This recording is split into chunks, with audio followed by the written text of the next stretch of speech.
For May the 10th, 2024, we talk about INDIKA, Star Wars Jedi Survivor, Microsoft's studio closures, and much more. Welcome to Level 499.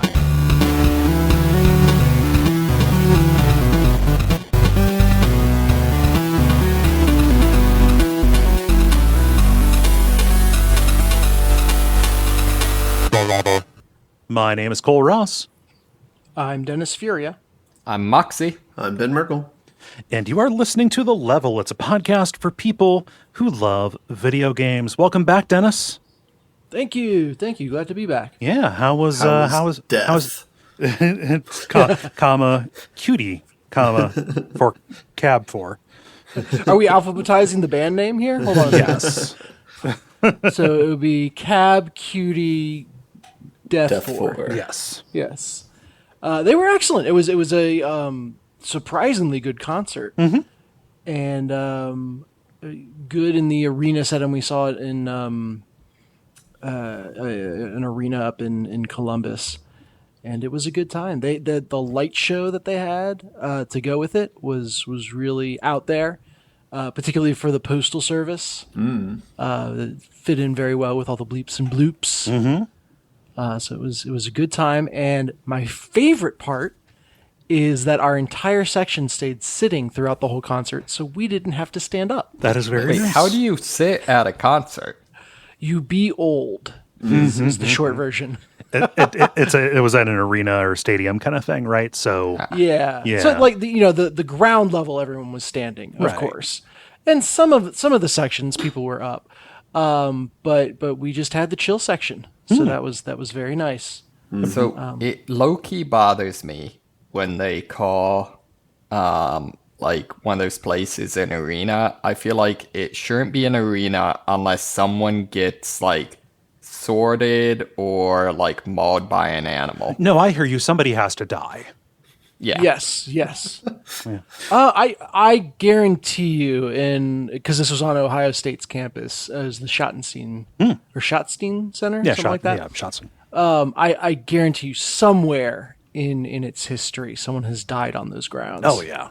Just feels there's too much raucousness going on there. Yeah. Given where I work, I'm all for lenient definitions of the word arena. What's a... Oh, no, there we go. Okay. Yeah. So, Well, it was a good time. I'm glad you had a good time. Anything else? No, nothing crazy. Glad to be back. Okay. Ben, how about you? Not a whole lot.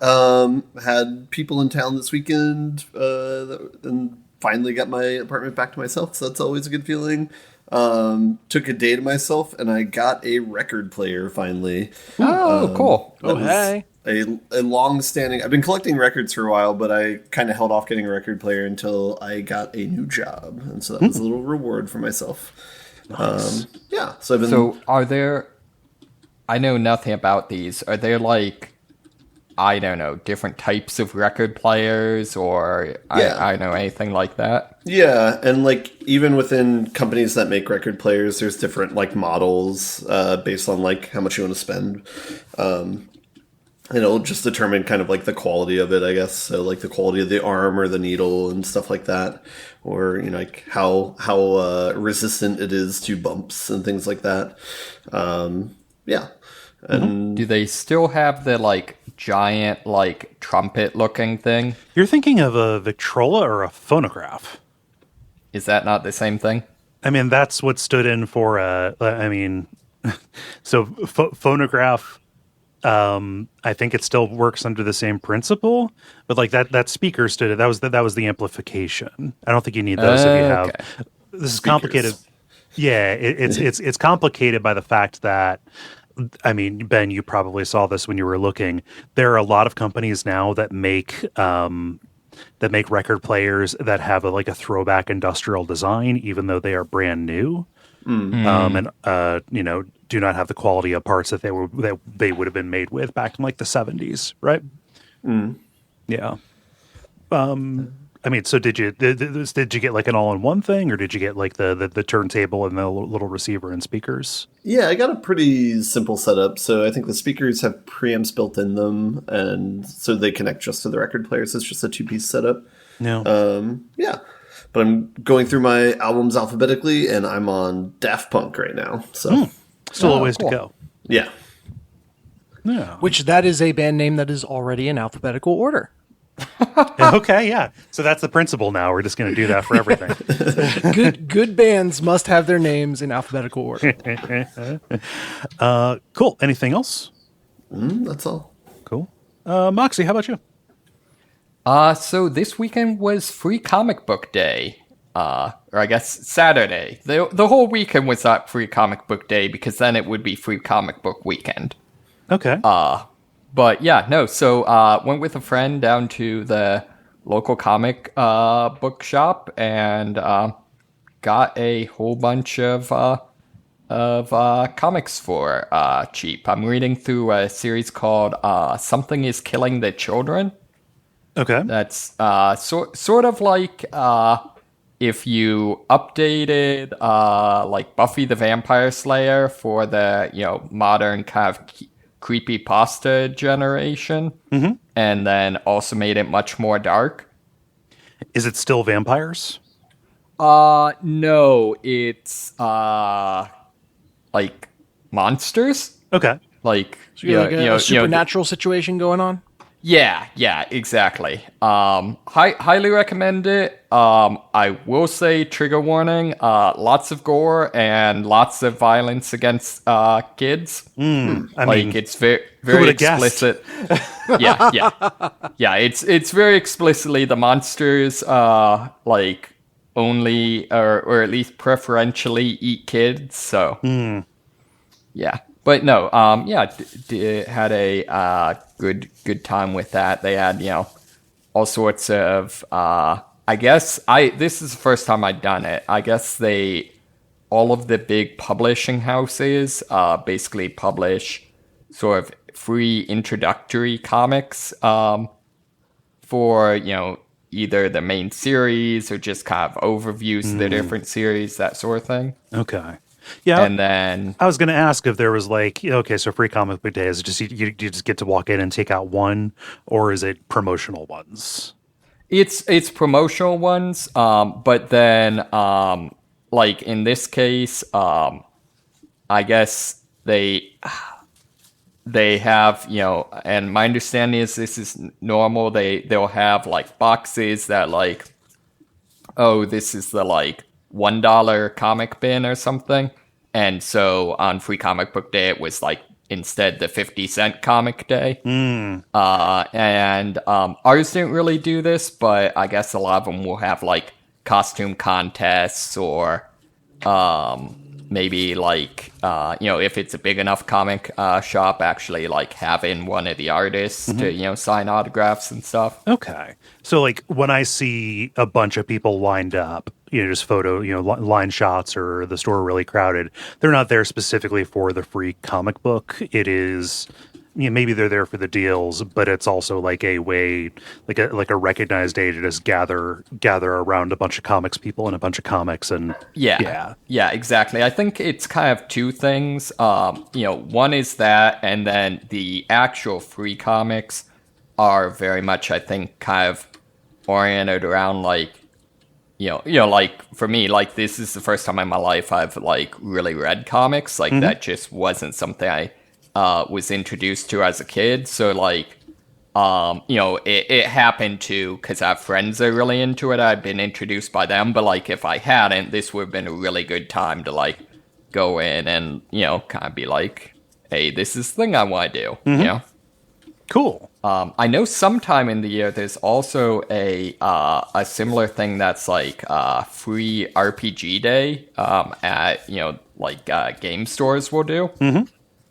How does But that I'm work? not sure when that is. Probably like giving out some like little module kind of things. Yeah, and it seems like I don't know if this is just I've got a bunch of people I know online that are like was it like OSR nerds, but it seems like single page RPGs are like the hot thing right now. Yeah, that's what our friend Adam does. Yeah, that's actually who I'm thinking of. Okay, Yeah. yeah. But it's a huge category on itch. Like if you get any bundle on there, it seems to come with a lot of those. Yep. Yeah. Cool. I don't have anything exciting that I did, so I will just ask a question here. Is anybody else's allergies kicking their ass this spring? Yes. Okay. So I'm not alone. I'm not having much problems, but you know, it'll shock you to know that, you know, as someone who lives like more than 1,000 miles away, Probably a different. And Ben, you're not you're not dealing. I'm fine. Okay. Yeah. All right. No, it's just I used to have really bad allergies as a kid, like you know, several times weekly allergy shots, bad allergies, you know? oh well. And they got better as I got older. And I just kind of stopped taking anything for it. And then just this year, it was bad enough. Like my nose was like running and I was sneezing on stream. Like I actually had to go and get like Flonase to deal with it. Man. So that's a little weird. I don't know. Some years, you know, different pollen comes in, is more dominant, and your immune system changes and stuff. I just wanted to see if other people had seen a spike. Temp check. Yeah. Dennis, how's yours manifesting? My allergies manifest as just getting extremely tired after going outside. Okay. And it's like clockwork. I'll be like, oh my God, I just passed out on Right. the couch. What happened? Oh, I did mow earlier today. Yes. Whoops. Yeah. I mean, that seems like that tells you what you should stop doing. Yeah. The city might have a word to say about that. We live in a Yeah. jungle now. We actually have gotten a nastygram. So we got a backyard, and then there's a tree line, and then there's like probably a 2-foot wide strip of grass between the tree line and the road behind us. Okay. So our backyard goes back to another road that I just forget exists. Oh, it's Like, literally out of it's sight, out of mind. Yeah. out of sight, out of mind, and it's you know, can't be used for anything because it's so close to the road. And then, you know, didn't mow it for long enough that the city did, in fact, get in touch with me. So I know that they would have a word for a fact if I let things go. Okay. Yeah. So I know the lore here is the local mountain that, you know, surrounds the city is Montesano, which apparently translates to like the mountain of health. And the local legend is that that's because like the Native Americans before the city was founded called the valley the city's in like the Valley of Death So that because we of reverse its it. horrible allergies and whatnot. Oh. Apparently, it's actually what it is just like when it was founded, like everything was like coal fire and oil lamps and shit. And so like the valley was just full of smog. But, you know. Yeah. When you say the mountain that surrounds the city, it does make it sound like you live in the Goron village. It sounds like you're in the caldera of a volcano. I mean, There's no way to know you're not. routinely hear explosions from my house. But... Okay. Well, that's concerning in a different way. Yeah. Huh. All right. So I just want to get... We're not going to camp out on that because otherwise the whole show will be about that. Yeah, I'm actually really worried about you. Yeah. For viewers who don't know, I live this city I live in is built around the U.S. Army's like missile testing facility. Okay. That makes sense. Doesn't make it a lot more reassuring, but I mean... Oh, it's only bombs going off. Okay. Good. right, exactly. I mean... They're supposed to. Controlled explosions. when the rubber hits the road, those bombs are going away from here. Yeah. So logically, at least the bombs that are there are not ones that you have to be super worried that will affect you.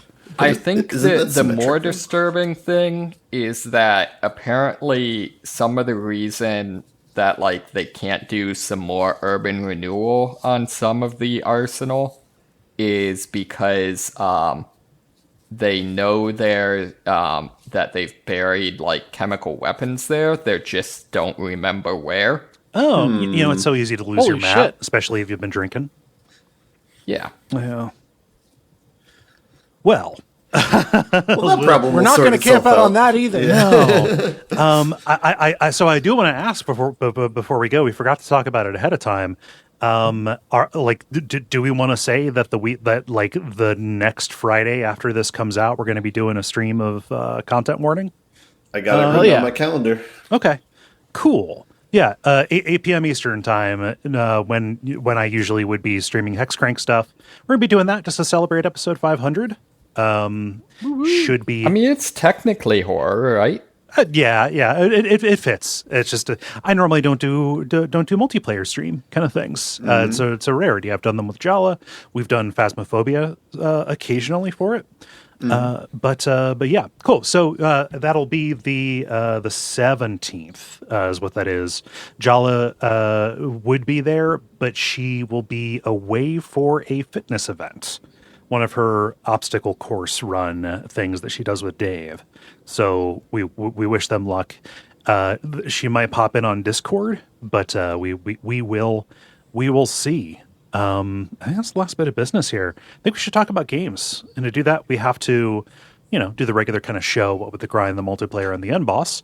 And why don't we get started with The Grind, where we talk about the games we've been playing over the last period of time or so. Dennis, you've been away the longest, so I'll throw to you. Yes, and I have something new this time. Okay, not just XCOM. I was a good boy. Not just XCOM, although, God, that has been the majority of it. Yeah, I see. I love how it's not XCOM. It's just not just XCOM. Not just XCOM, yes. So I have started playing Star Wars Jedi Survivor. Oh, how are you liking that? The sequel to the Dark Souls of Metachlorians over here. Right. And it is really excellent. Ben, I believe you've played it, right? Yes. Okay. And yeah, I remember you talking about it. This is a kind of a direct continuation of the first game. The mechanics are, I said it's the Dark Souls of, it's a little more actiony than that. So a little more Bloodborne-y. And therein lies one of the things that I actually appreciate the most is how much they reward you for thinking vertically in combat. Specifically, I'm thinking of doing cool Jedi flips over your opponents. Okay. So what you're saying is it's very important to have the high ground? I wish I could say I was setting that up, but that is yeah.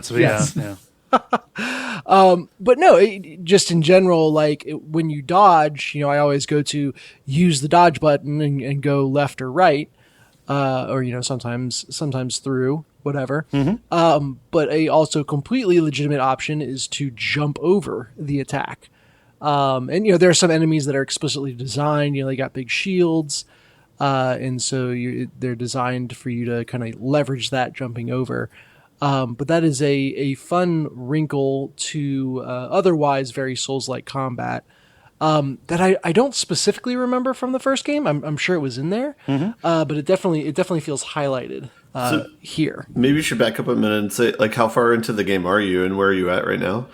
Yes, I've finished all. I'm kind of focusing on the main quest line. And I've gotten through the story content for the second planet, and I'm about to head to the third. Okay. So in broad strokes, the gang has kind of fallen apart between games, with Cal kind of staying dedicated to the cause and fighting the Empire, and you're not really sure where everyone else is. They've all kind of drifted. And so, a series of events send you trying to get the band back together, and starting to untangle secrets of a long lost Jedi temple. So that's kind of where I'm at in it. You kind of see, new players unveiled, and, it is surprisingly story driven. It's not overbearing or anything, but again, the genre that this kind of harkens to is notorious for kind of letting players wonder and explore, and this feels very directed and focused because they have a story that they want to tell, which it feels sufficiently Star Warsy. It's interesting, so they're doing a good job with it. But it definitely is an interesting juxtaposition to see that overt a story in this Soulsy of a game. Yeah, they kind of Metroidvania down the Dark Soulsiness of it. I mean, a little bit. The storytelling specifically. If I remember, I never beat the first one, but I played like a couple of planets in.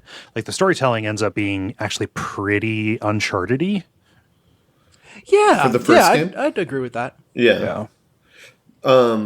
I think a main difference between the second game and the first game is that the second one has more of a hub that you kind of stick to. And yeah, I think both have the Metroidvania aspect to it, though.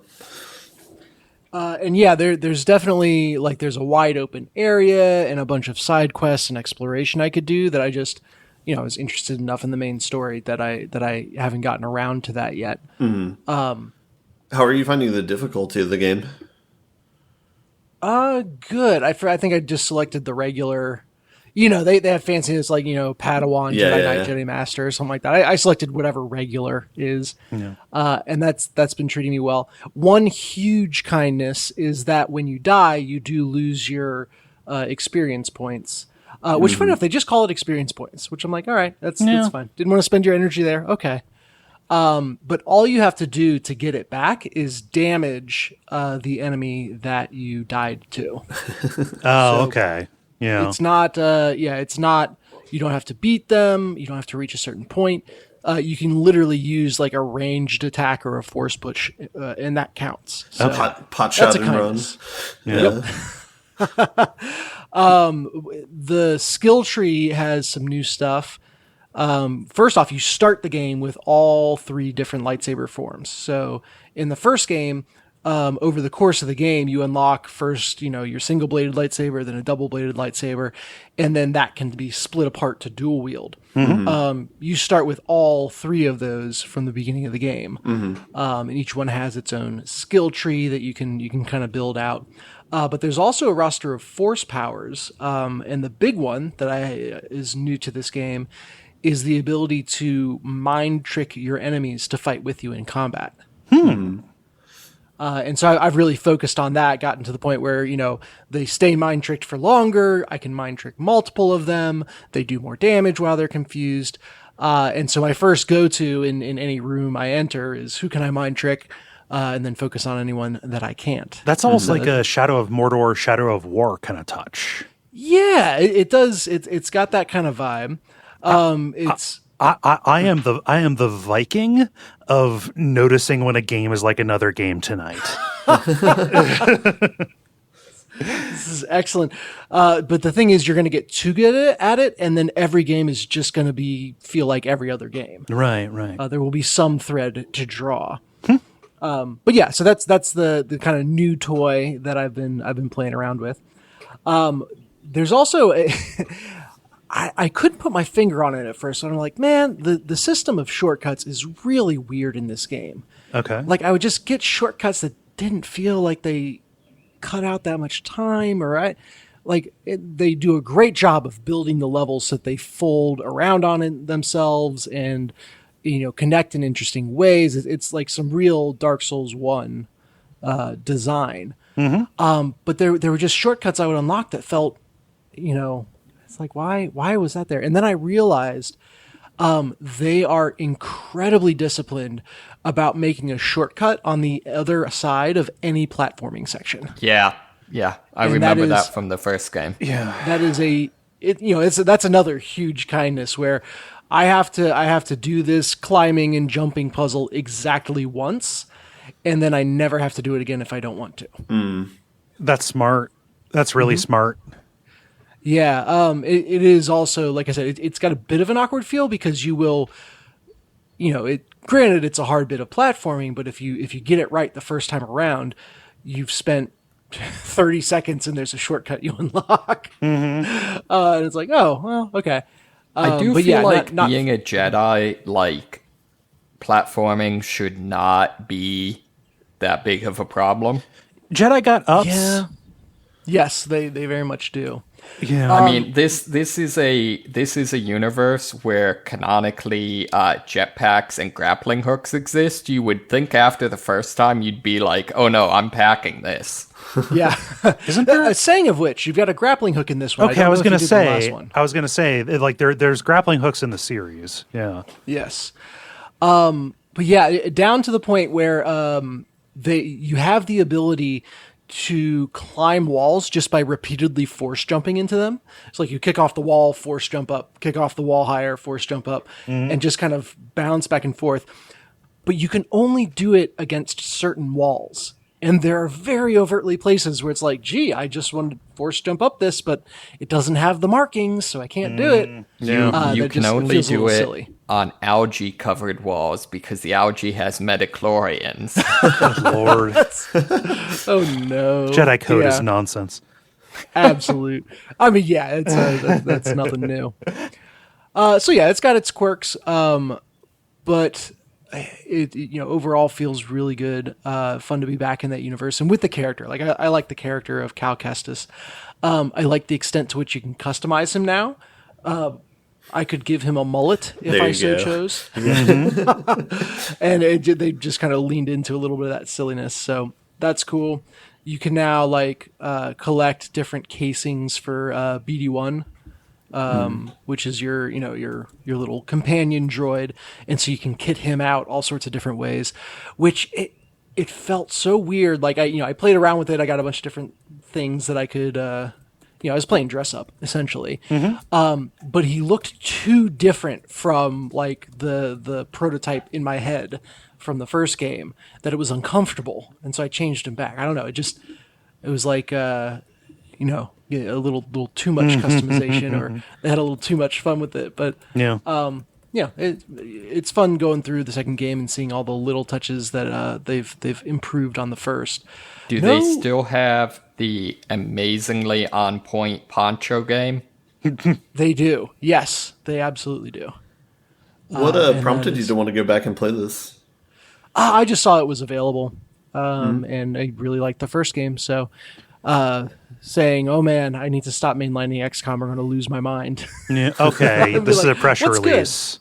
This is a pressure release, and it is. It is a low blood pressure game for sure, and high production values, all that stuff. So fun to play on a machine. I got the ray tracing turned on, and when you've got a lightsaber at your side half the time, ray tracing actually makes a big difference. Oh, you're playing this on PC, or are you playing this on? I am. Okay, yeah. Playing it on PC, and that's a funny thing is I feel like some games it's like, oh, this game has ray tracing, and it's like, does it? It's a make this game run worse button. Yeah. really, really true. So, but yeah, with all the glowies in Star Wars, it kind of makes sense. So this is going a little off topic, so definitely feel free to rein me in, but I've been feeling recently, I've noticed, particularly with Warframe, when, I now have a much better computer than the first time I started playing it, and the game looks amazing, but it's like, now I can't, it's not nearly as tactical, because instead of just being able to read the scene, it's like explosions and smoke everywhere. It's the next-gen clutter problem. Yeah. Applied to everything in the atmosphere. Yeah, I also have that problem. Not with the same game, but I do miss like the PS3 level of fidelity, where like if everything you see roughly is going to have some kind of effect on something that happens in the game, as opposed to basically just being a bunch of gilly thrown around to fuck up silhouettes. Yeah. It's like watching an old cartoon. It's like, that rock is not part of the background. And it's going to come into play. Yeah. I wish more games would do, that was something I really love about The Division, is in that game, like explicitly, yellow always means interactable. So like if if you're in a room where like, only one of the doors is a real door, it'll almost always be painted yellow. Similarly, like that you can always tell, like, oh, which of these chests is actually something I can open because it's yellow. Which doesn't make sense from like an in-universe standpoint, but from a gameplay, you have stumbled into an entire discourse that may get all of us killed. yes. The yellow paint thing. I'm in favor of it. You have to watch though, because before they kill you, they'll flash red. I'm in favor of it because the worst thing in the world to me is getting lost in a game and running around in circles, and then ultimately it was some ladder I didn't see. Right? I don't care.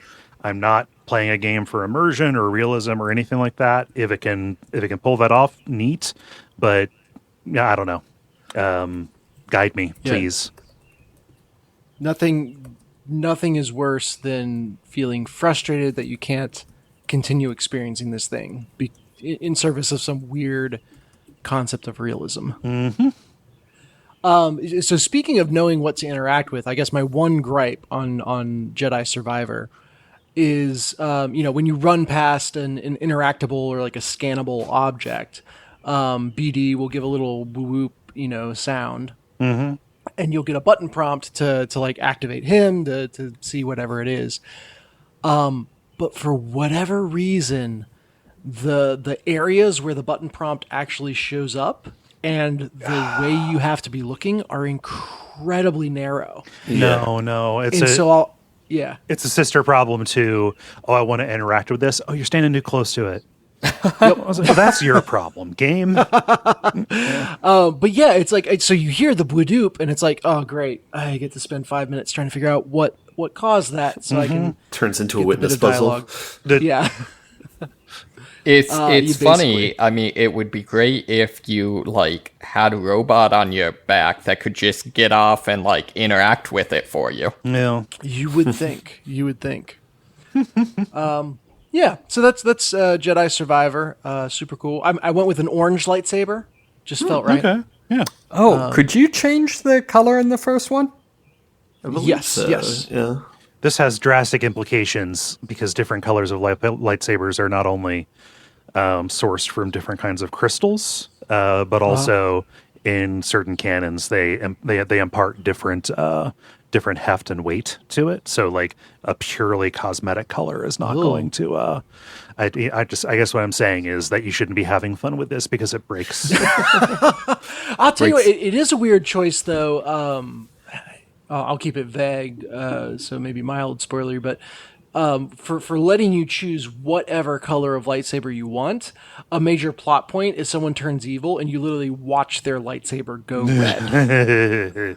And it's like, is that how that works? I mean, canonically, no, that's not how that works, although, what is canon? Yeah. They made a big deal out of like the crystal in his lightsaber changing colors, and I was like, "Does that?" I mean, I know kyber crystals and yada yada yada, but I guess I never realized it had that kind of weight behind it. So either there is canon or fanon that I was not aware of, or the game just decided to make some odd choices. Again, I just have a mental image of some Jedi like drinking his SARS way out of bar just to be like, man, I killed all of them. How was I to know that the red light district didn't mean evil? Oh gosh. Oh man. Yeah. So that's Jedi Survivor. I have also continued playing XCOM, and I am very happy to report I think I have done it. I am on the verge of winning a Legend Iron Man run. Okay. I've kind of gotten as powerful as I need to get, and I'm doing kind of the victory lap of cleaning up the end game stuff before I do the final mission.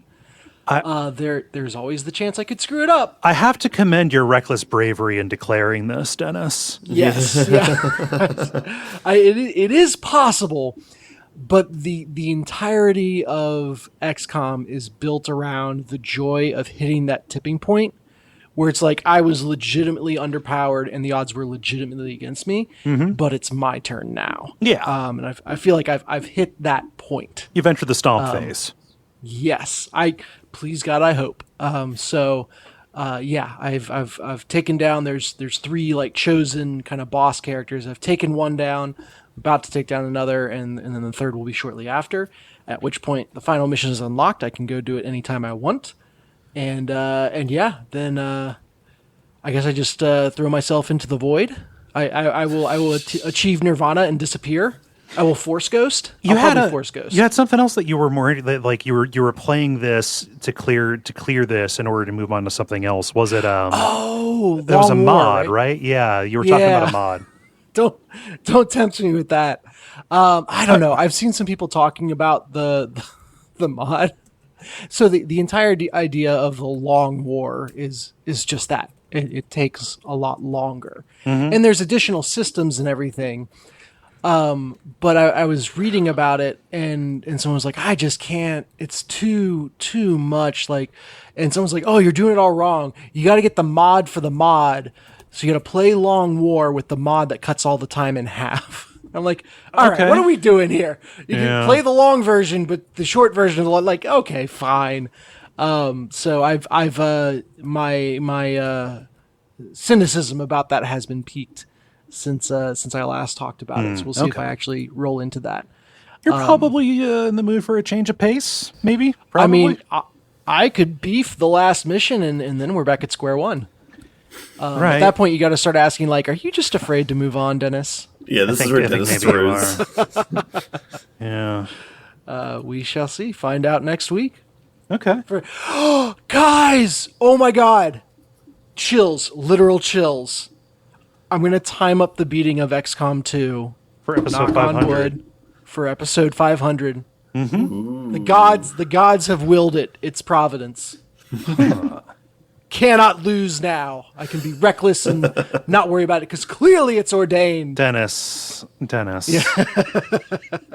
Dennis. Yeah. Oh, I'm setting myself up to get crushed. Yeah, probably.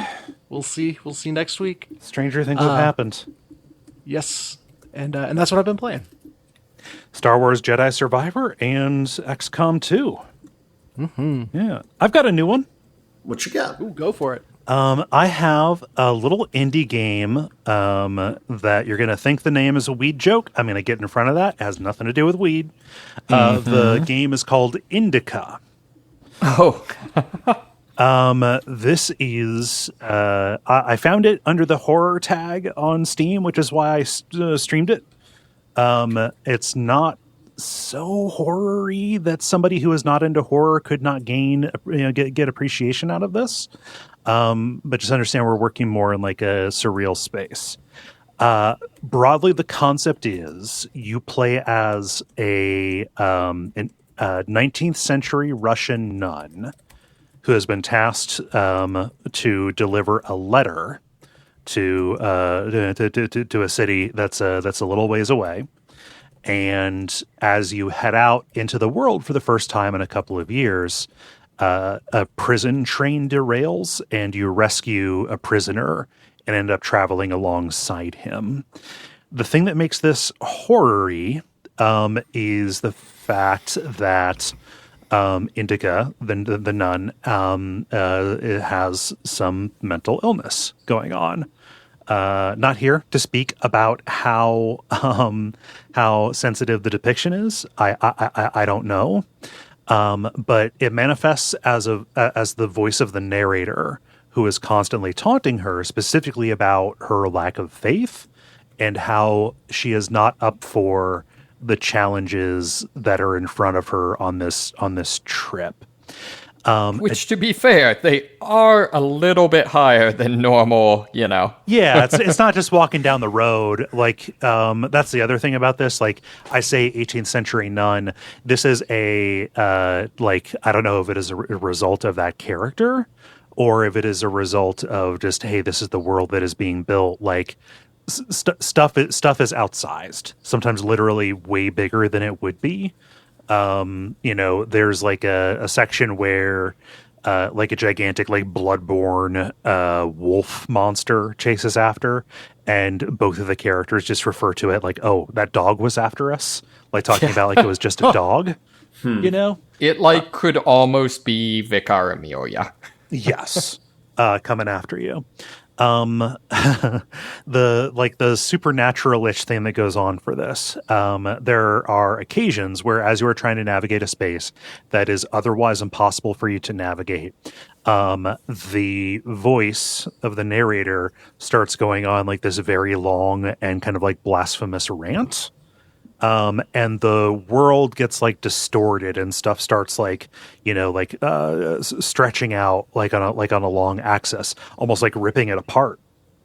And INDIKA can pray to like drown out the voice, and when the voice is drowning out, the world kind of compresses back to normal.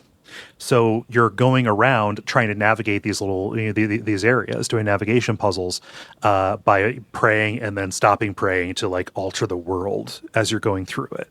And when it's altered, it's like all hellish and all of that. Yeah, This is some real Hellblade shit. a little bit, yeah. So I caught some of the Let's Play you did, and the two things that really stood out to me, one, I feel like the voice in your head strikes me as being really well written in that,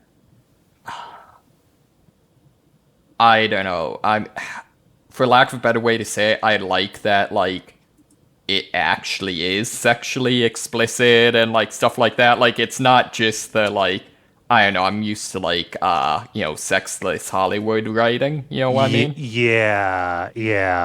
Like specifically, talking to her and accusing her of like, lust that she's denying, right? For this prisoner, or just trying to embarrass her or put her off. Put her off balance, trying to tear her down, and talking about that. It's not anything that I would consider to be like, I don't know. Maybe some folks would be like super bothered by it, but it does feel in line with the tone. Right, exactly. I do totally. appreciate that as a color that it's willing to paint with, I guess. And then the other thing I noticed is like, granted, I tend to play like action-y games, so I might have less exposure to this, but this seemed to me notably more like whoever made it has an eye for cinema. Yes. That is the other thing I was going to say. Thank you, Moxie, for sorry. getting me to it. No, I appreciate it because you gave me a natural segue. This is I love the way this game looks. It's not like especially, high fidelity. It doesn't have a lot of next gen craft. The character models are, pretty good. The facial animation is good. There's a lot of character in the way that they move, and their appearance, things like that. But very specifically, this is one of the most, filmic games I have played in a while. Framing and cutscenes, just very artful things that are done with transitions, with match cuts, stuff like that. If I say something cinematic, like what comes to mind is something like The Last of Us, which I don't want to say this is, right?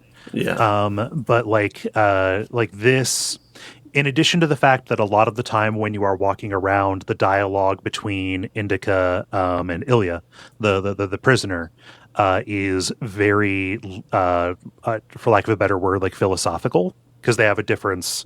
They have a difference in in faith, right? They end up starting to talk about like these really heady concepts in a way that, when I describe it like that, it sounds like super pretentious, but because it's coming from both of their characters and experience, it's done really well.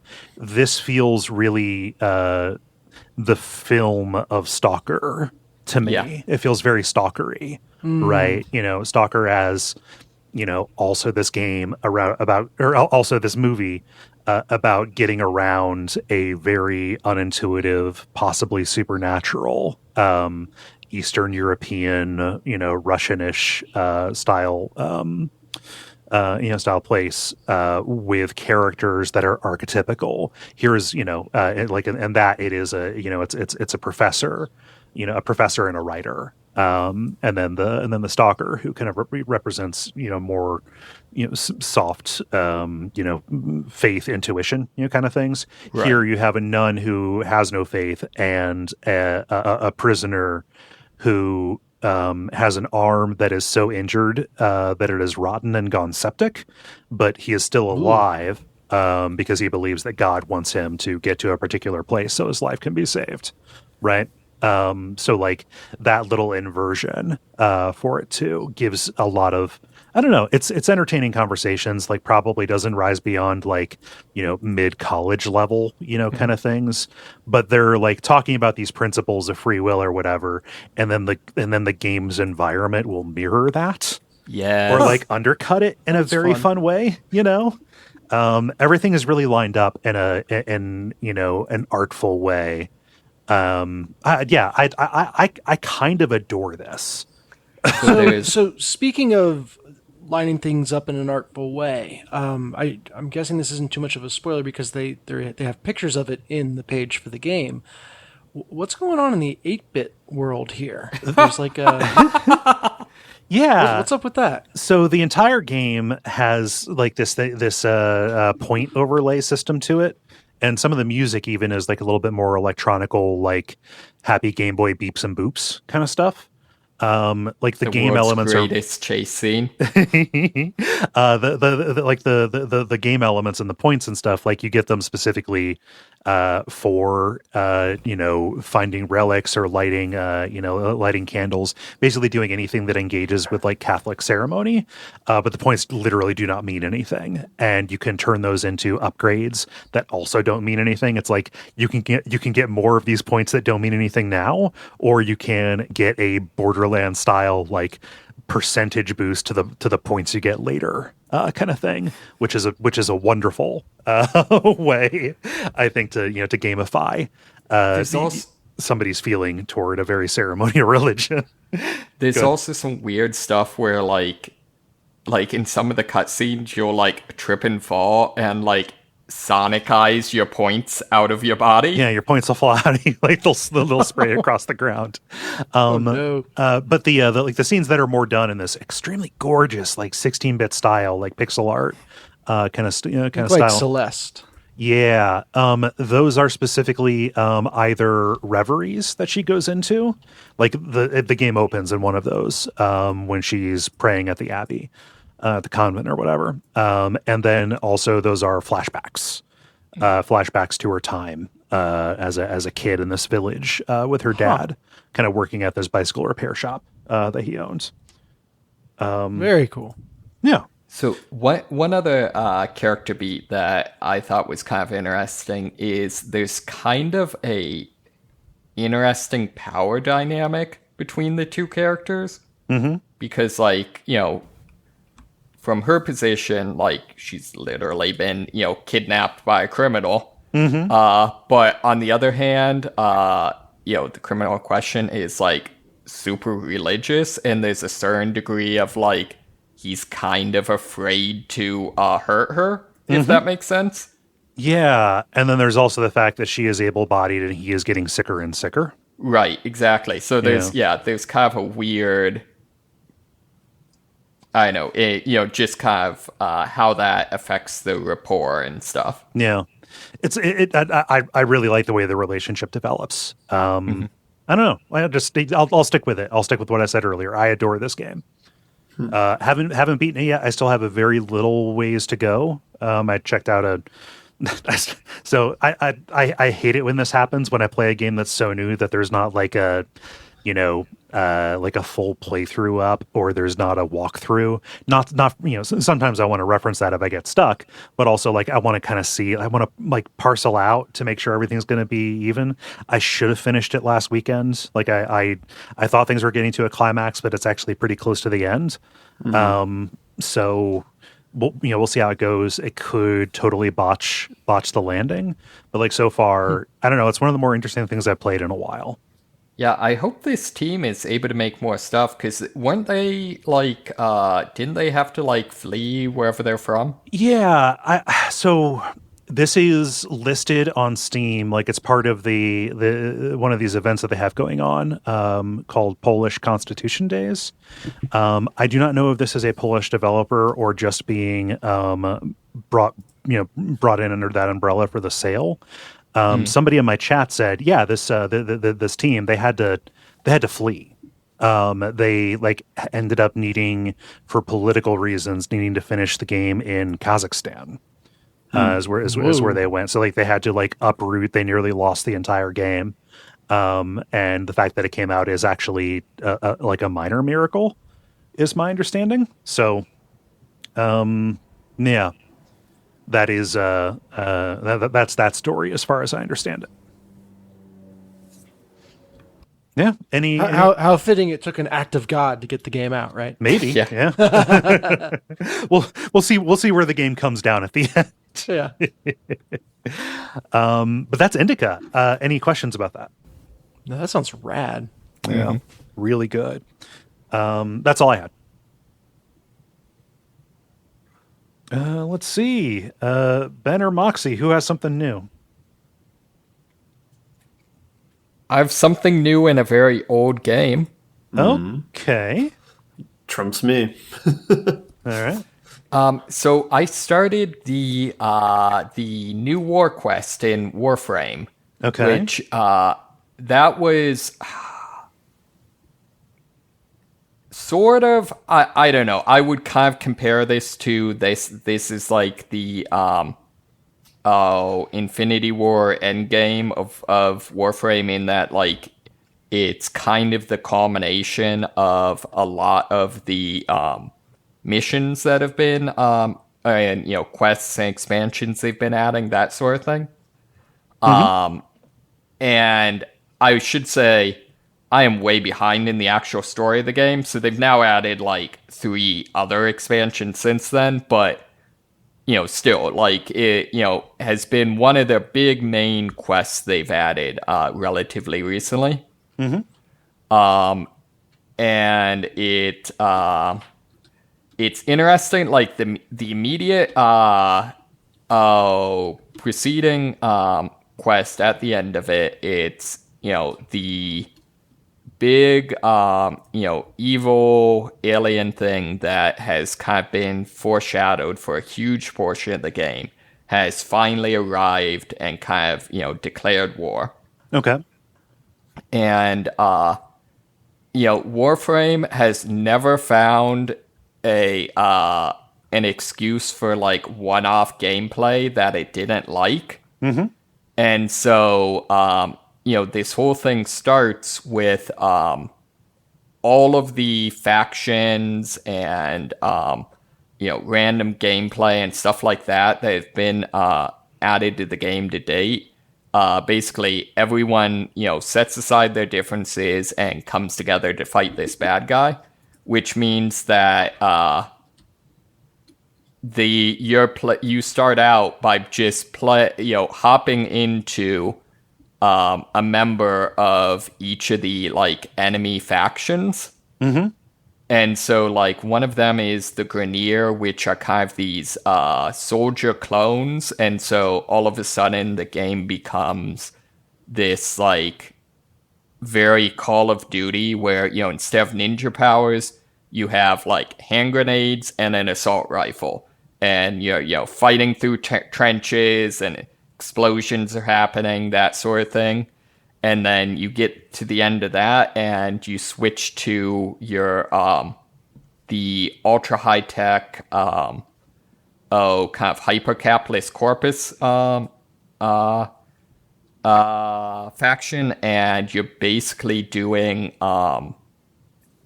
a puzzle mode where your character is just equipped with like a crappy pistol, but you can summon all these different types of robots to like, hack things and fight on your behalf and that sort of thing. So and so it's really cool. It's really neat. A really neat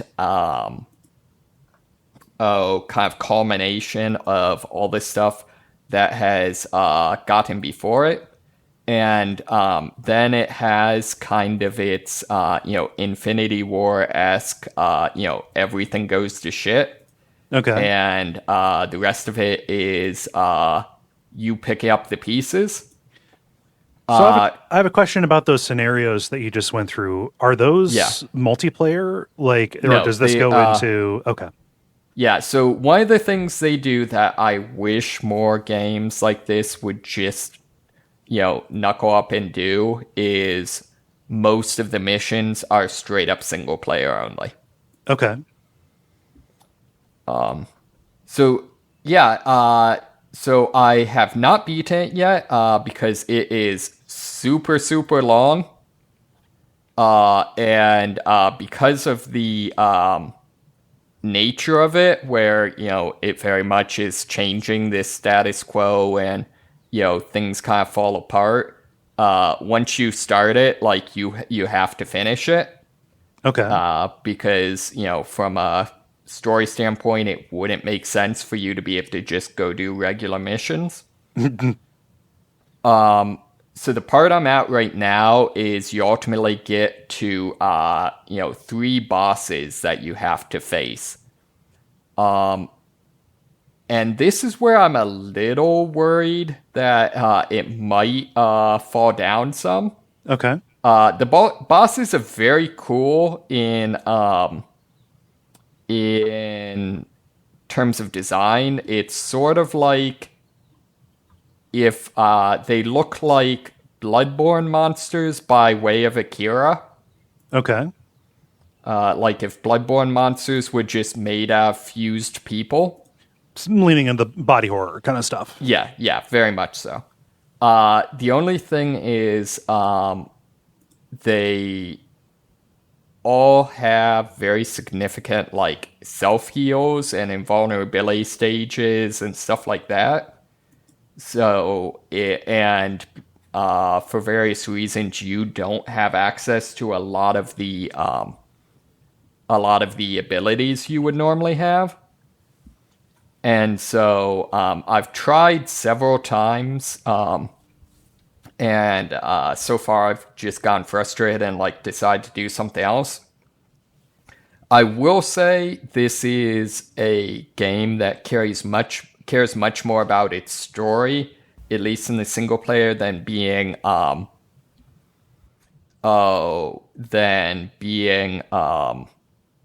difficult. So for various reasons, you have like a former enemy on your side, and if you die, like it'll just be like, no, you can't die, you need to accomplish my whatever, and like it'll just bring you back to life. So like if you really want to, you can just straight up just like steamroll it through it. Like this is not a game that's interested in doing difficulty discourse. But I'm still trying to, at least for now, kind of complete it a bit more hardcore mode or whatever. Yeah. But yeah, well, it's nice to know that's there. Like, difficulty has charms, but also you want a game to want you to see it. Yes, exactly. So, production value, really high. Tons of animated cutscenes and stuff like that. So yeah, I'm really enjoying it. Sweet. Warframe. Yeah, I don't know that I have any other questions. So when you say most of the missions are single player, yeah, I guess this is just a really basic assumption that I have about Warframe. Like, where do other players kind of encounter each other? So I guess what I meant was, I should have said most of the quests. So basically, the vast majority of your time, you're doing like kind of established missions where it'll be like, defend this point, capture this target, those sorts of kind of almost like basically horde shooter modes. But then the actual quests are where the story advances for the most part. and those are what's mostly single player. Okay. Good to know. Cool. Anything else? Nope, that's all I got. All right. Ben, round us out. Yeah, I mostly have the same as what I had last week, which is Balatro, and then what is it? As Dusk Falls. I'm getting to the point where I'm starting to hate play As Dusk Falls and like purposely fail events just because I like don't care about a certain number of the characters. Okay, so they lost you. A little bit. I'm in the last like third of the game. It's more that I kind of want it to get to the point, and it's still like introducing new characters. It's like kind of doing missions that I would kind of expect to be a little bit earlier. Yeah, I don't know. It's not that I don't. Yeah, it's just that. Yeah, it's not kind of reaching the climax that I would have liked it to, and I think it's kind of by design. It seems like the game's kind of broken up into two halves, maybe. But like I'm at the point where I kind of like would like to go back and explore like different options from what I've already played instead of like continuing. But yeah, I don't know. It's kind of like a rock and a hard place where I do want to see it through to the end, but it's just kind of a little bit long at this point. Yeah. So shrug. I don't know. Yeah, I think I would just reserve this game for if you really like a choices matter or appear to matter type game. It is one of those, so it does scratch that itch. But yeah, I'm kind of running out of steam with it a little bit. Yeah, I guess so. When you talk about, purposely failing and not liking some of the characters, is this like an Until Dawn like, where it's like a slasher thing that, people may get off and that sort of thing? It's not as robust as that, or they don't have that sort of promise. So mostly what it is, it's more like Heavy Rain, where it's like thinking of the detective running through the grocery store or something like that. It's like you fail these little micro challenges, but for all intents and purposes, you end up with the same outcome. And like, for example, there's one where it's like I had a choice of like, with a character, I was overhearing other people talking, and I had a choice of like trying to sneak through and get through covertly. I was just purposely like failing the challenges, because another thing with this game is it doesn't. I guess you can technically pause it, yeah. So I guess it's fine, but there's not like it's like a movie, so it just keeps going if you're watching it. And so I was just failing because I was like doing other things and just watching at the same time. And it was two characters I didn't care about. And so it's like this elaborate like fight choreography, chase choreography. And you are threatened with your character dying a whole bunch of times, but it just ends up that the person you're fighting with like lets you go. They're like, fine, just leave or something like that. Which is like the exact same outcome as if you snuck out. So it's like, it's just kind of, yeah. This is what every toddler realizes. This is actually the true to life thing. You put that down right now, or so help me God, you put that down. Okay, I guess you can have it, but I'm mad at you. Yeah. Yes, both hallways lead to the same endpoint. Which, I mean, I know that's the thing with a lot of these games, so that's not anything new. I do think the Until Dawn and like the Quarry's games do it better in the sense of the dying anytime and just the idea is they're just going to show you less content then. And so there is kind of like a punishment for suboptimal play or like trolling or something like that. But yeah, I don't know. I don't want to like throw too much shade on the game, because I think if this is your type of genre of game, it is still a good implementation of that. And I do really appreciate the end of the chapters. They like give you a review and they kind of show you how your choices matter. And so it's like, hey, because you did this in this earlier scene, this connects to this, and then that allowed this to happen. And they even have it like with iconography and everything, as far as like every choice, what type of choice it is. Like, is it just something within this chapter or like greater implications? And it also gives you percentages of what other people have chosen as well. So all that they do well, and so it is of like the same ilk as like a Heavy Rain or Detroit Become Human type game. Were there any percentage breakouts that surprised you? Yeah, when I stopped doing these QuickTime events or whatever, I was like in the 1% or something of like that, of like not clicking the mouse button a single time or something like that. So yeah, some of those, yeah, you can kind of see the rarity. There's some other interesting ones where it's like they do one thing, and this is one thing I want to go back and explore. Is like it does seem like there's like an ideal path for a lot of the situations, but you have to do everything correct. You have to make like 10 right choices in a row. So I do want to go back and see what those do and how much variability that has.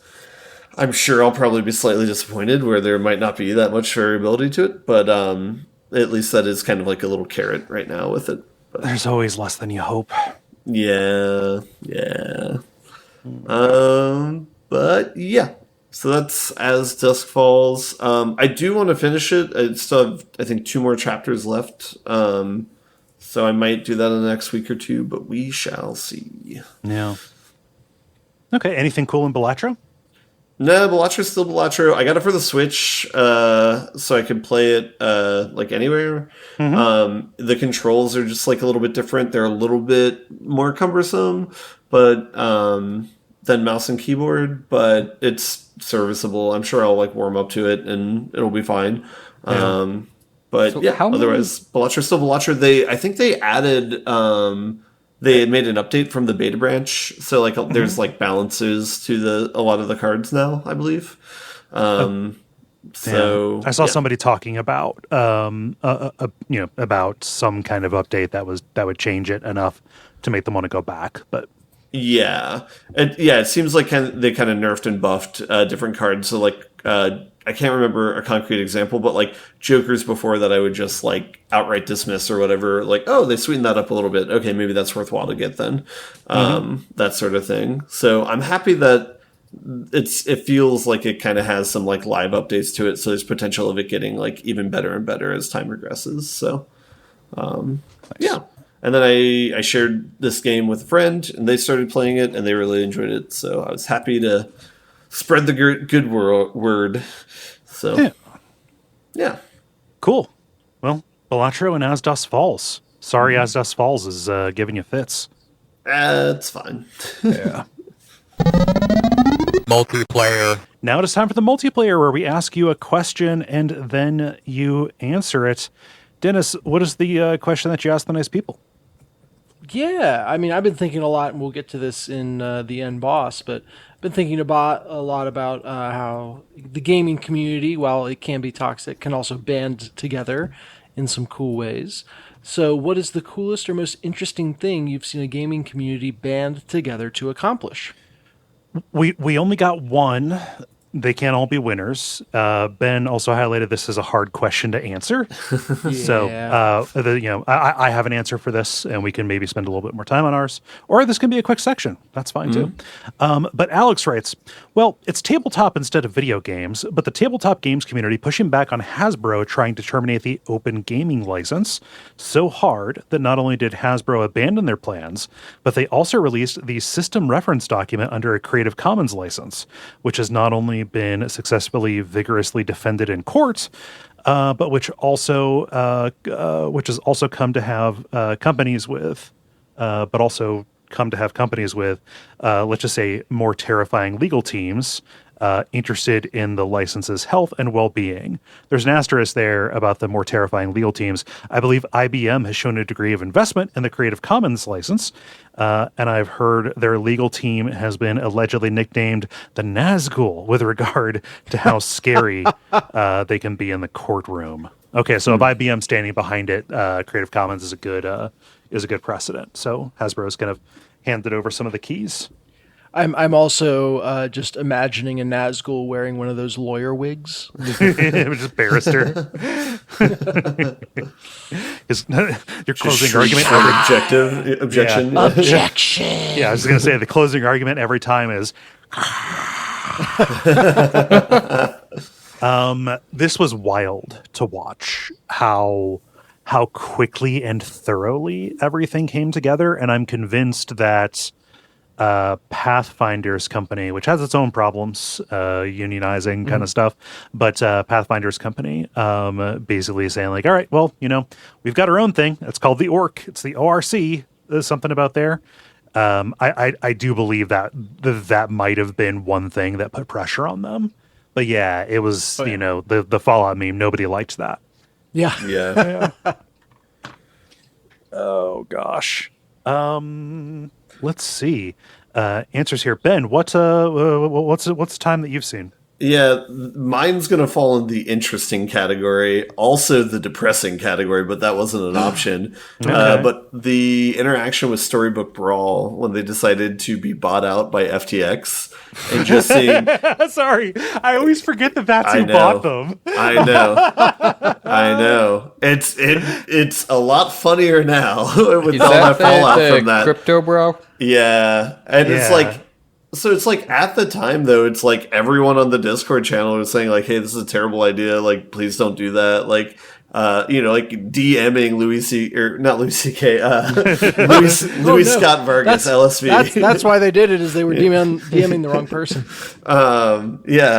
Louis Scott Vargas, somebody who's like one of the I don't think he had ownership, but he was like one of the directors of the company or whatever, which is like saying like, hey, this is a really bad idea. Crypto is like predatory, like it's going to be dumb and stuff like that. And just seeing like the company kind of like turn a deaf ear to that, and then like seeing all the weird crypto bros come into the Discord then and start posting toxic positivity everywhere, and it was just like cringe. All right, bye. But it was like, for a day or two it was like everybody like being very vocally against it, review bombing on Steam, and it was like the worst. It was, I think it got to a like mostly negative review on Steam from being like overwhelmingly positive. So similar to Helldivers, but over the course of like maybe a week instead of a weekend. Yeah. But then, seeing like the ramifications of that and like how nothing changed and stuff like that, except for the game, dying a slow death and then the community disbanding, was a real bummer. So, Well, I mean, that is depressing, but also it is really good when a community collectively comes together, especially with all those carpetbaggers coming in saying like, why do you assume it'll fail? Why do you assume it'll be predatory? Just asking questions, bastards. Yeah. Yep. But I mean, on the bright side, FTX failed, so that's good, I guess. Very good. Yeah. I have realized that one of the major changes in the past couple of years, and there have been a ton of major changes in the past couple of years, but is my willingness to just be like, no, this seems like bullshit, and I know I can't prove it, but I'm not going to like let that stop me from calling this bullshit. Yeah. Oh yeah. Vibe check, smell test. Yeah. Yes, I'm so much, and it's stuff like this that makes me go like, yep, that's the right way to handle things. Yeah, good answer. I forgot about that. That was a game that was so huge for you, Ben. Yeah, and then just to have that get a rug pull on that. Literally the month before that, I day two'd in like their events, their like monthly tournaments and stuff. So You could have been somebody. nah, let's not go that far. Yeah. Moxie, how about you? I think for me, it would be the team that has brought back City of Heroes. Oh, yeah. You swooped mine. Oh, really? Wow. Hey, you two can combine unless you Yeah. have a backup. Yeah. Oh, I mean, I can use Helldivers. That's a very prescient one, but continue. Yes. Yeah, so I would highlight in particular the fact that not only have they, just brought it back, but they're actively developing it, and they've had several new classes and do like balance patches and stuff. So actually, like continuing to do developments on it, Yep. And which is wild. I believe the original developer, which was maybe Neversoft or someone, who was it? No, It was NC Cryptark Soft. and then NCSoft. Thank you. Yeah, that's right. Has officially come out and said like, I don't think they've quite said like we're going to support this or we endorse it, but they have explicitly said like we're not going to shut this down. It yeah, has I think blessing. they actually. Yes. I think they might have even handed over some code. I'm not sure though. Yeah. I don't know. You love to see it, especially from a preservation angle. It's kind of a similar thing.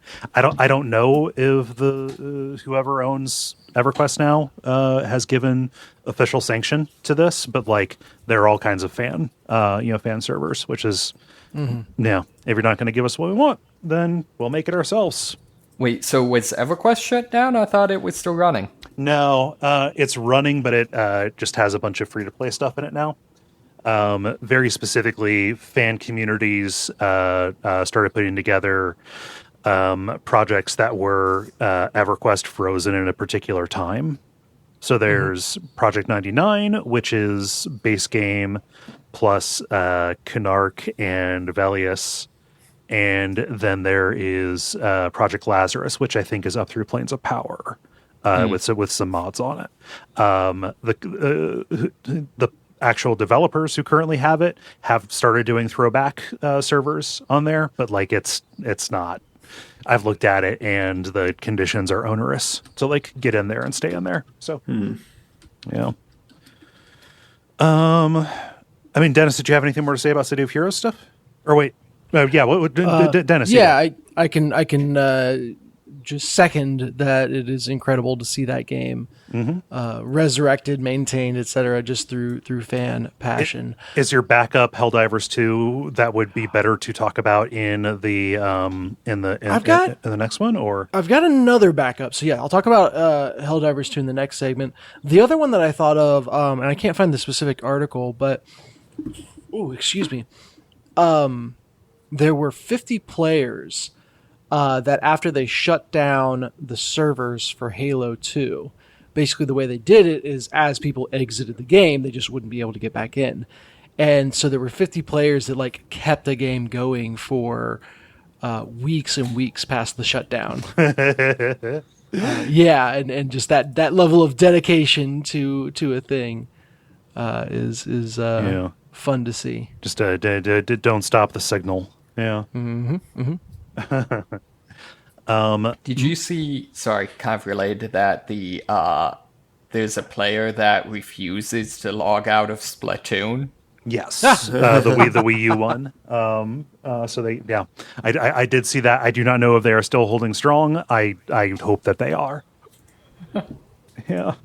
For me, mine is not a large scale thing, but after Pathologic 2 came out, there was a lot of outcry about the difficulty. And initially, Icepick Lodge, the developer behind it, stuck to their guns, saying, like Pathologic 1, it's like the mechanical rigor in this, the fact that, it is kind of a game about sitting in a rapidly draining bathtub, that's part of it. But people made cases about, hey, here's some choices that you made that like you definitely can still get a lot across with these particular, modifications. Right. And they listened. And they actually ended up putting in not just like a like a fuck you option, which is like story mode. Suddenly your meters don't decay or what have you. But they put in like very granular difficulty controls, specifically to let people kind of make their own Sunday with it. And they put out like a statement saying like, yeah, we just, this is a bunch of stuff that we didn't really think of. We want there to be an option because any of these games is a dialogue between the developer and the player, and the players have spoken on this. So here you go. If you want it, if you don't, play it the way we designed it. But yeah, and I thought that was really cool. I already admire that studio quite a bit, and that was a real, again, a good vibe check, right? Mm-hmm. Yeah. I don't know. Good question, and we can segue into talking about that in the talking about Helldivers in the next segment here. But to finish this one up, saying if you want to participate in the multiplayer, go to the Duckfeed community group on Facebook and watch for the prompts to go up on Monday afternoons. The end boss. And now it is time for the end boss, where we talk about things that are happening in the world of video games and how we feel about them. Carrying on from the previous topic here, Dennis, what's happening, or what happened, what almost happened with Helldivers? What did a company try to make happen and then got rejected? Yeah, I mean, this has been amazing to watch in action. And I'm still waiting for the other shoe to drop in terms of like, no, it can't actually have turned out as well as all this. There's some other trickery going on. So maybe that will have happened by the time this comes out. But for the time being, Helldivers 2, amazing game and even more amazing community. It's structured around they call them major orders, but it's basically missions that have objectives that count contributions from everyone in the community. So literally like kill 2 billion enemies, go. And you've got to get there. And notably on this, then everyone gets rewarded. Like you could be a level 1 player that killed like 1 bug and you still get like a massive reward. Oh yeah, and I will log in. Like I haven't played it for a bit now, but I will log in just to collect my rewards. Anyway, yeah, so very community driven game, and there's a lot more that can be said about that. But at launch, this is from Sony, but it's on PC. At launch, they had a bunch of server trouble, and Sony had wanted to do a connect this to your PlayStation account or have a PlayStation account to be able to play it thing. But that was just going to make things even worse for the servers. So they waived it, and the game has been stabilized and has been a phenomenon ever since. Sony recently, I think it was like on the 5th or something. Like this all happened so fast. Maybe on the 4th or slightly before. Right when Kendrick dropped his second track. Right. That is how we mark time now. Yes. It's not BC anymore. It's BK before Kendrick. It's AD after Drake. So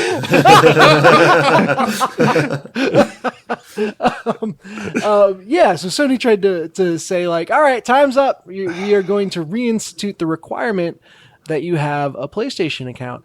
The problem is that when they turned off the ability to or the need to link your PlayStation account, they sold the game to people in regions that don't even have PlayStation Network available. And so there was, granted it's a small portion of the player base, but there was a portion of the player base that had bought the game and played the game and loved the game, and just through no fault of their own, they were either going to have to break Sony's terms of service by creating like a fake account in a region they're not in. Mm-hmm. Or they were just going to have to stop playing the game. Yeah, and it's there was generally even one a bad example sign when you're like, oh yeah, we're only going to scam a small portion of our players. Yeah. I mean, there were. Oh, go ahead. I don't know. I call me a novice at business. I'm not a big mover or shaker, but I don't know why a company would just come out and say, we don't want you people to buy our games. Your money's no good here. Continue. No, it's worse than that. It's you people bought our game. Now fuck off. Right. This is particularly a problem on PC, and Steam started offering full refunds for people in those territories. Mm-hmm. Well, and it's not just that Steam jumped in. What happened was the community sprang into action. Yeah. People review bombed, which loaded term. That's generally not a healthy thing. But people in the community en masse went and let their displeasure be known in the form of bad reviews, in the form of refund requests, which Steam honored, and it went from overwhelmingly positive to overwhelmingly negative basically overnight. It was wild to see. Like in one day there were like 50,000 negative reviews or something like that. No, I think it was 164,000 negative reviews all told. That kind of push, I don't know. It's used for ill more often than for good. In this case, it seems to have been good. I did see some people. I don't mean to jump out here and criticize tactics as opposed to what you're actually trying to say. I did see some people going and downvoting, negative review marking the other games by Arrowhead or whatever the company's name is. Yeah. So like Helldivers 1, Magicka, those were getting review bombed as well. And it's like, let's stay on topic here. God bless him. His heart's in the right place. He just doesn't really understand what we're doing here. And it does, legitimately suck that, from what I've heard, this isn't actually their doing, right? Oh, no. What Sony did was say, hey, we're cold. Arrowhead, we're going to burn all the goodwill you built. Are you cool with Yes. that? Also, you don't have a say. Yeah, are you cool with that? No, we're not. Oh, well, we're doing it anyway. is basically what happened. So the community, jumped into action. Sony finally responded. It's so funny. I think they did this on Monday morning, and I can just see some poor PSN brand manager getting into work, not checking his email over the weekend.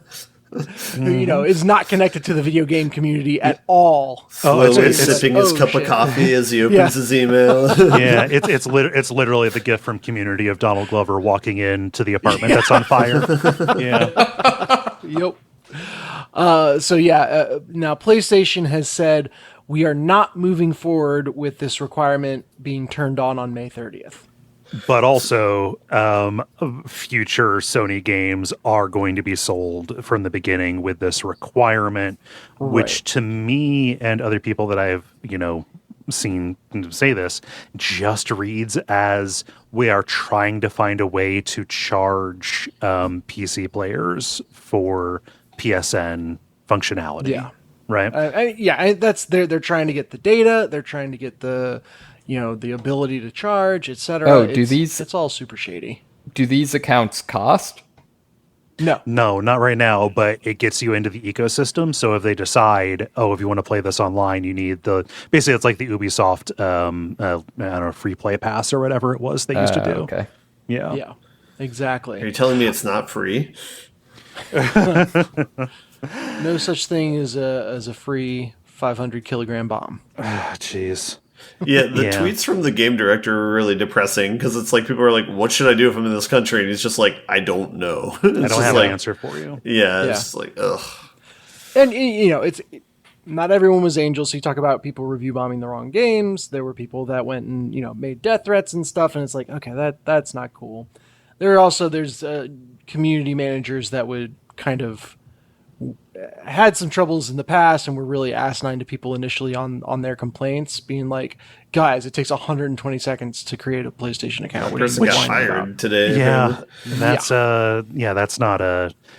I also learned a fact that a lot of the community people are people who were very, very active in the Reddit for Helldivers 1, which explains a little bit. Oh, wow, yeah. A little bit of their tone. Not always bad, right? Because, sometimes when they've spoken directly, it's been good, but also, I don't know, just, it only takes 120 seconds. It's not that big of a deal.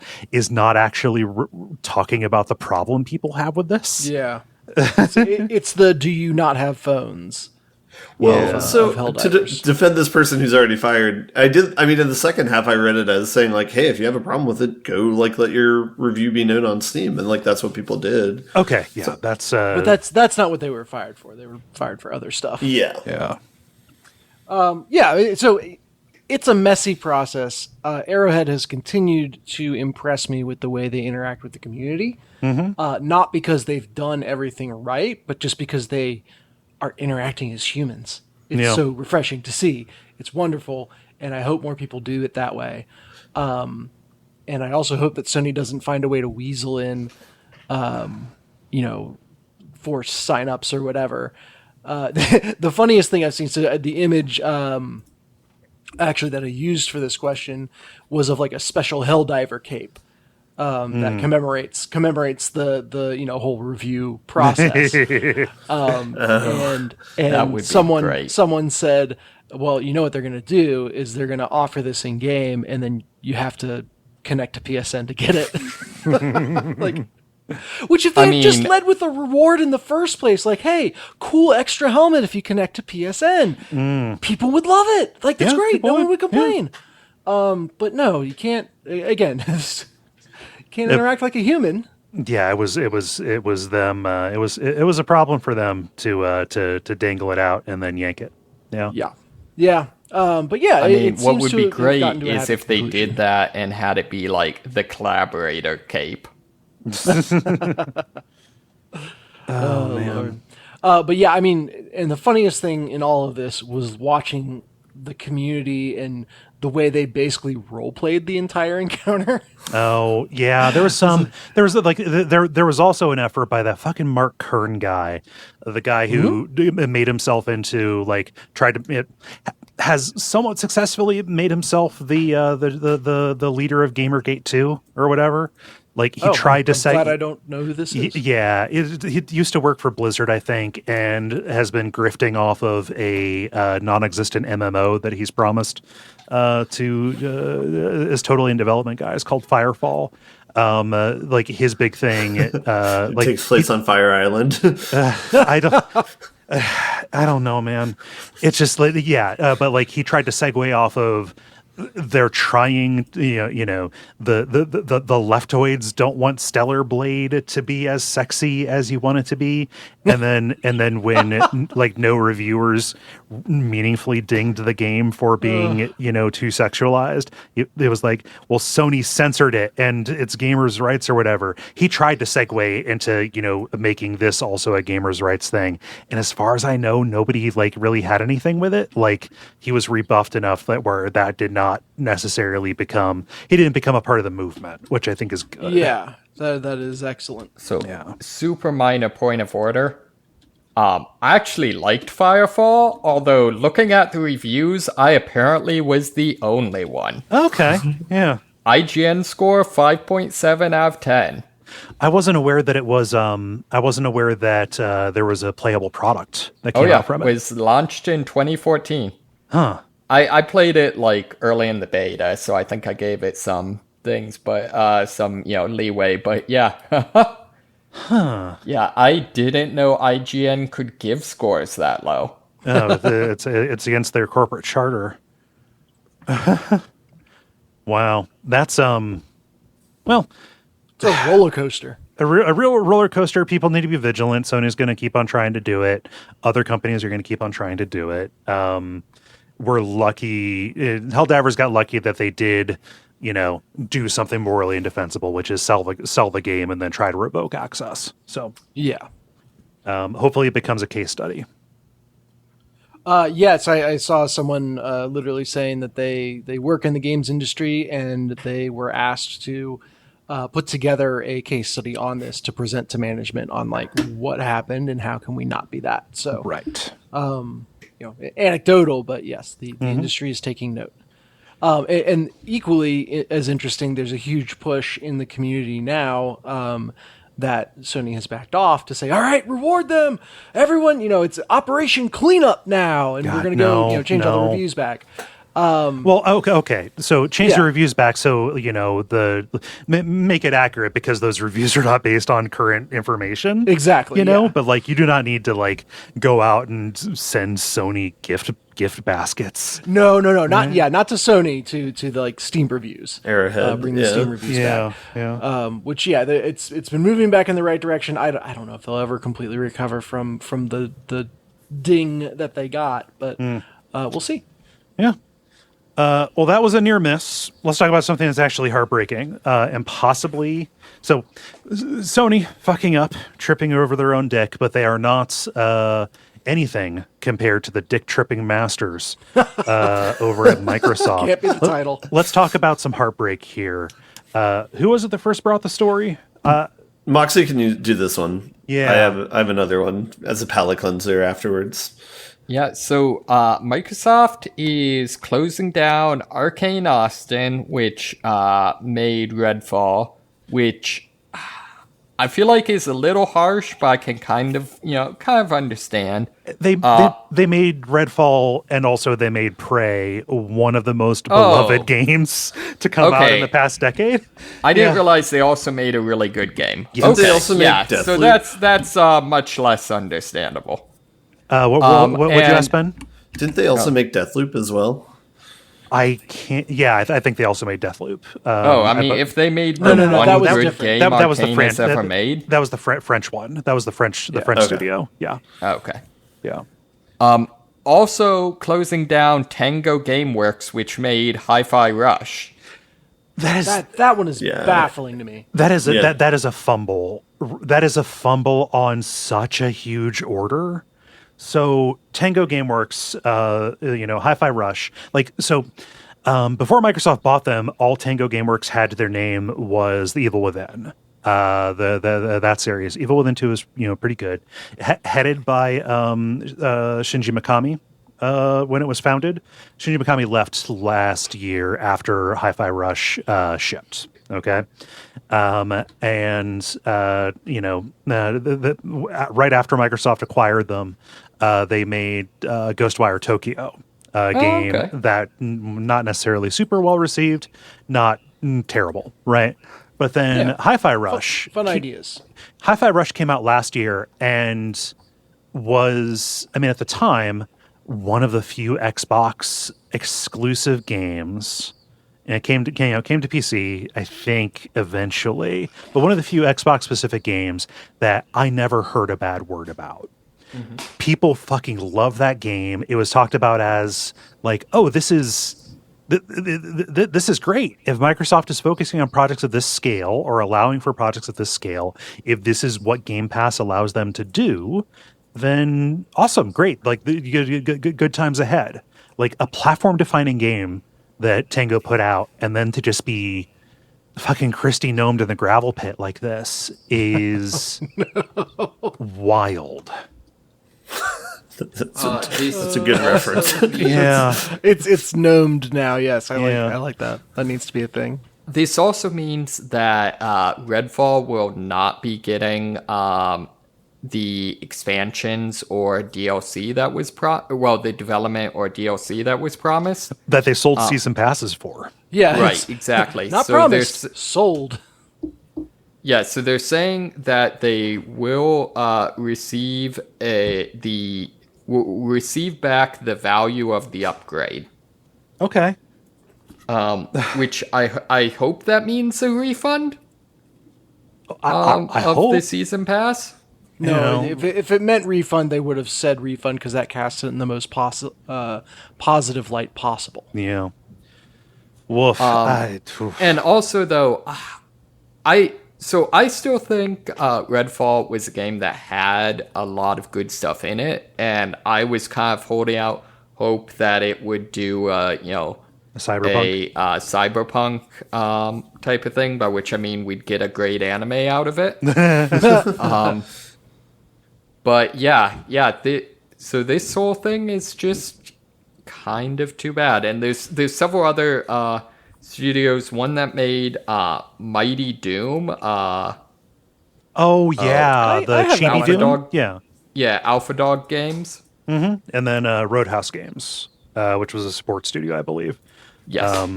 Yeah, it sucks. Like, a lot of people lost their jobs pretty much unceremoniously based on what I heard. Like, in a company that makes more money than God, made enough to buy Activision for enough money that the U.S. government almost stepped in. Mm-hmm. And it really seems like the best way to get your studio closed down is to get bought by a big company. Yeah. I tweeted this. We should get together. Let's pass around the hat. We need to buy Obsidian. So nothing bad happens to it. If I was there, I would be quaking in my boots because it is very clear that Microsoft sees no value in prestige studios making basically games that garner goodwill, right? Yeah. Vile behavior. Fuck the shareholders. This is going to seem like an aside, but I was listening to an interview with Alex Garland last night, the director of Civil War, the movie that just came out. Mm-hmm. But he was talking about one of his previous movies in the TV show Devs, and he was talking about how Silicon Valley is essentially like 80s Wall Street, except they're not aware of it. That they will like some people are aware, a lot of people are not. Some people think they're doing the right thing all the time, but it's just like this idea of just being like a giant tech company being like having a passive interest and be like, oh, maybe we can make more money if we get into this industry. Let's just buy up some things. And it's like, oh, one bad game. All right, we're going to shut these companies down now. It's just later. It's just like, Yeah. so unethical and so like short-sighted and so capitalistic, and it's just like, yeah. Anyway, Yeah. Womp womp. And, you can say in the face the people who should be punished the people who should be punished is not the people who make the games. If things underperform, it should be the executives. But no, they just get richer. We I'm preaching to the choir here, worker-owned but- game studios. Yeah. It'd be great. Ben, you had a palate cleanser. I do.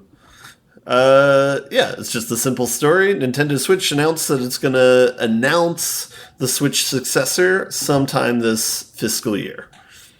Right. Don't Which know when. means as late as the end of March in 2025. Correct. Now that just means announced, not released, right? Correct. So Yeah. in 10 months, we're going to have a release window for something else. Yeah. This A is date good. for date. I also love the wording of the announcement. This is Furukawa, president of Nintendo. Just a very formal kind of preamble to that. But I don't know. This also reads like, the shareholders were getting antsy to me.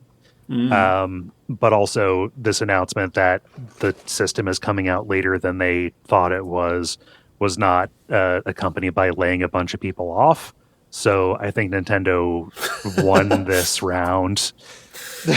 What a bar we Yeah. got this week. Yeah. In every other way, Nintendo awful, but you know. Oh, gosh. Yeah, this is cool. We knew there was going to be another Switch. Really, the only thing I'm antsy to know is if it's going to be backward compatible. I would like that. Very much so. Yep. Yeah, we'll see. I can be patient. I'm also fine with just holding on to my Switch. Yeah, it's fine. I got plenty of stuff on there. It's good. Yeah. And I knew that this was going to be a long end boss, so I didn't bring one. Rare for me, but everybody Take 'em one brought for the team. everybody brought a story that I would have brought, and yeah, I'm just gonna bow out of this one. So, how do you feel about buttoning it up? Buttons. The credit. Thank you so much, everybody, for listening to level number 499. We are 1 week away from 500. Going to remind folks that we're going to be streaming Content Warning, that fun multiplayer horror game about making social media clips, next Friday. So Friday, the opening calendar. Friday the 17th, yes, at 8 p.m. Eastern time. So the day that the next episode comes out, we're gonna be doing that for a couple of hours. It'll be a good time. Come hang out, celebrate 500 episodes of the show. But otherwise, you know what to do to support the show and the network: Patreon, reviews, ratings, subscribe, telling friends. It's all good.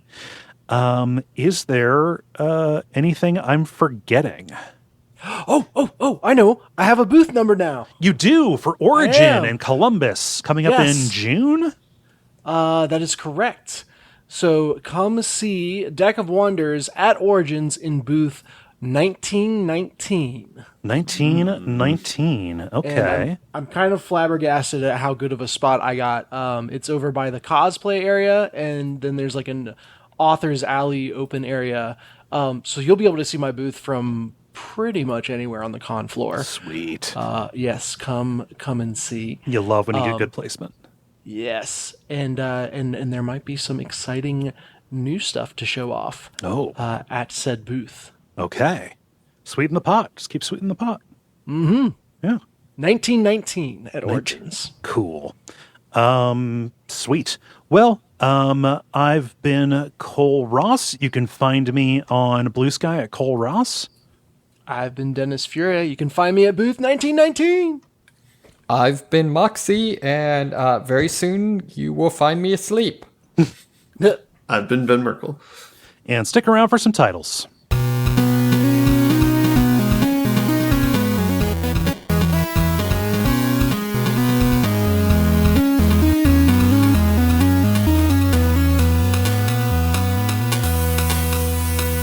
Easter egg. I actually have titles this week. Okay. I need to pull up the right window. What do you have? So I have not just XCOM, Okay. the Dark Souls of Metachlorians, and I think my favorite is Gnomed. Gnomed. Okay, yes, that is how you spell her name. Noemed. All right. I have one. I have After Drake. Yep. Okay. Did both Dennis and Ben have that? I only have After Drake as well. Yeah. I mean, I wrote down before Kendrick, after Drake, but after Drake, I think is the right form of that. All right. And what do you have, Dennis? It was actually just those two. Okay. By votes, it's After Drake. Any objection to that? Not at all. Okay. Sounds good. It is decided.